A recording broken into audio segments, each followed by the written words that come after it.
আমাদের একটাই অপরাধ যে আমরা ইসলামকে বাংলার জমিনে বিজয়ী শক্তি হিসেবে দেখতে চাই। আমরা চাই যে কালিমার পতাকা পতপত করে সংসদ ভবনের উপরে উঠবে, চিল্লায় বলেন ঠিক কিনা? আমরা চাই কোরআন দিয়ে বাংলার জমিনের সবগুলো বিচার বাস্তবায়ন হবে, তোরে কোন ঠিক কিনা? আল্লাহ বললেন আস-সারিকু ওয়াস-সারিকাতু ফাকতাউ আইদিয়াহুমা জাযাআম বিমা কাসাবা নাকালাম মিনাল্লাহ ওয়াল্লাহু আজিজুন হাকীম। If anyone steals something very precious in the society, the government should cut down his right hand.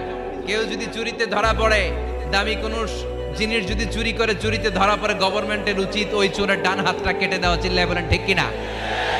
এরকম শুধুমাত্র একটা চুরির বিচার যদি জুমার সালাতের পরে বাইতুল মুকাররমে বিশাল স্কয়ারের মধ্যে লক্ষ মুসল্লির চোখের সামনে টেলিভিশনের পর্দায় আমাদের গভর্নমেন্ট গোটা বাঙালি জাতিকে দেখিয়ে দেয়,